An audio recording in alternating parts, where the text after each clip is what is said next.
With inflation numbers ticking up, where should you be looking? Well, our next guest argues that it should still be commodities. Bob Minter is the Director of Investment Strategy for ETFs at Aberdeen Standard Investments, and he is here to discuss exactly why. Bob, it's your first time on Kitco. Welcome to the show.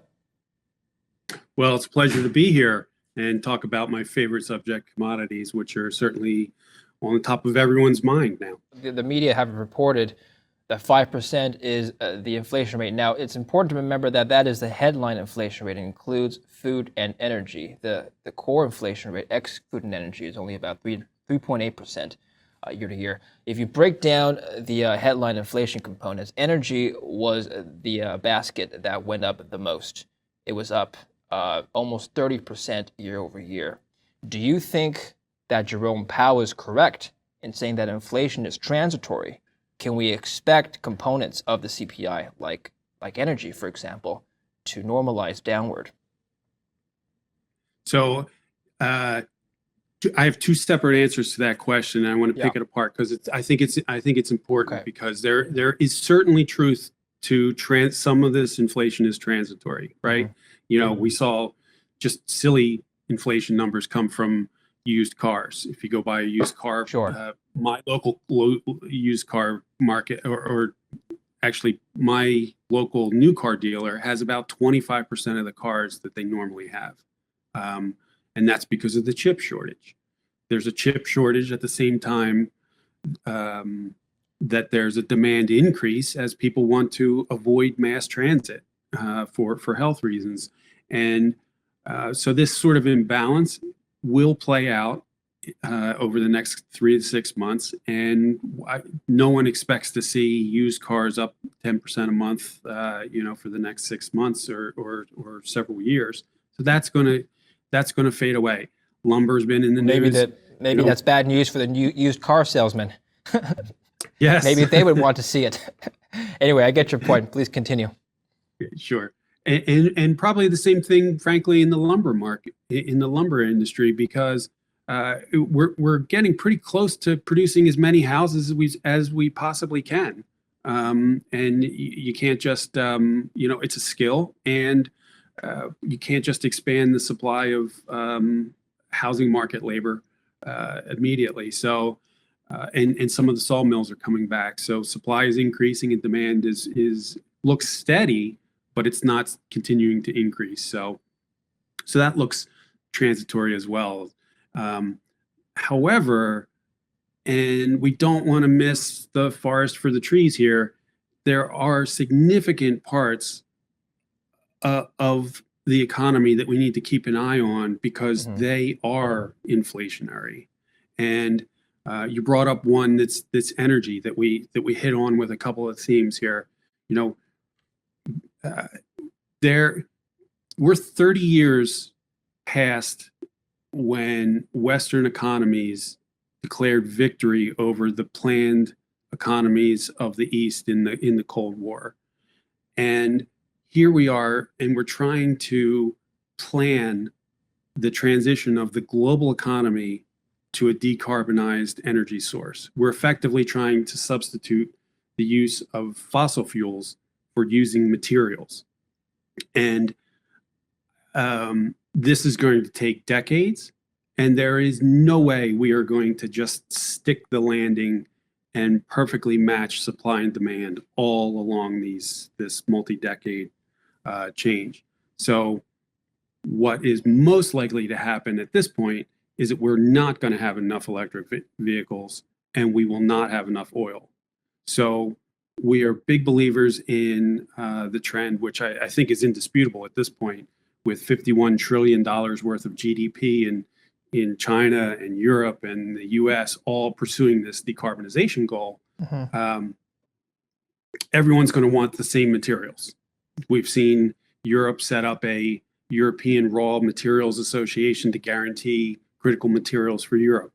The Secretary of Energy just this week released a blueprint for lithium battery supply, where the administration wants to develop homegrown supply and ensure supply for the U.S. So it's becoming a geopolitical issue, and there will not be enough supply of critical materials. Richard Adkerson, the CEO and chairman of Freeport-McMoRan, said in an interview just this last week that if you doubled the price of copper, he doesn't see any additional copper supply for the next 5 years. It takes time to get these things and to get these materials out of the ground for all the batteries that are going to be needed. And so we think that some of the policies, the anti-fossil fuel policies, have assumed that these electric vehicles are all, lined up at the port and waiting for distribution. And it's just not the case.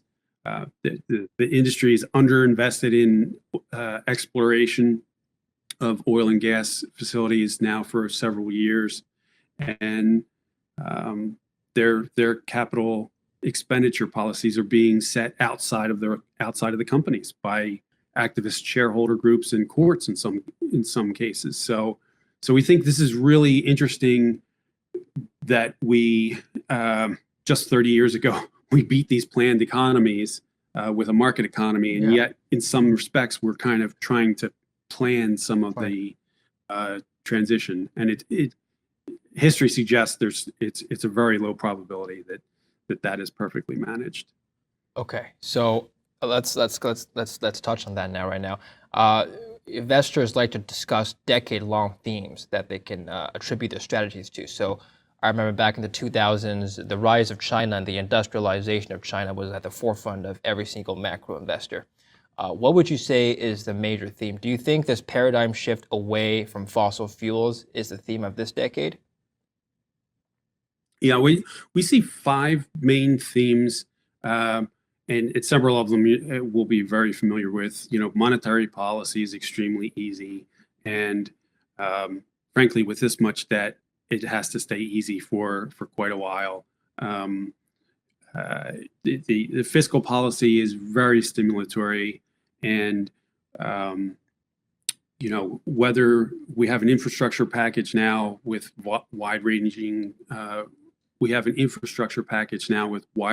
proposals of 1 to 2.2 trillion, regardless of which of those numbers it comes through with. We're going to need additional investments over the next 10, 20 years if we're serious about this energy transition, and it's tough to pull that back. So those seem like longer lasting themes than maybe most people would think. In addition, decarbonization, everyone chasing the same materials at the same time.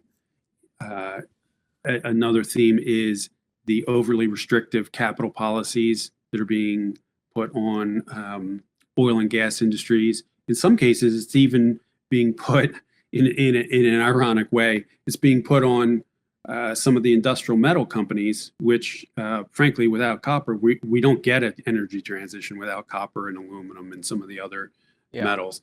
So it's in a way, it's really working against itself. And the last theme is de-globalization, and it's sort of snuck up on investors a little bit, but the de-globalization theme did not leave the White House in January. It stuck around. In fact, it became a little bit stronger because the Biden administration is now working with other allies in Europe in a push to press and challenge China and Russia's progress. Okay. And we know over the last 20 years, the deflationary pulse of the economy largely came from offshoring and making goods, which have a lower inflation rate than services, making goods in a more efficient and less expensive manner. So you're saying the geopolitical tensions between the U.S. and China are here to stay throughout Biden's presidency. He's unlikely to reverse the protectionist measures that Trump has set in the last 4 years? Correct. Well, it doesn't look like that at this point. Okay. I mean, doesn't that run counter to his administration's agenda of reintroducing ties with trading partners? But he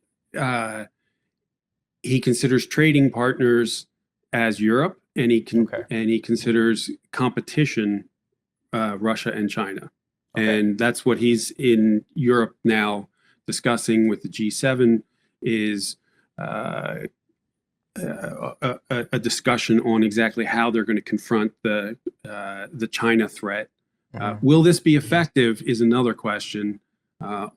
All the technology that you and I are using to have this discussion right now, probably 90% of it was produced in Asia, most likely China. So there's a little bit of the, how effective is this going to be versus is this messaging for consumers and voters? Fine. So investment implications then. Where should you be placing your money in light of all this?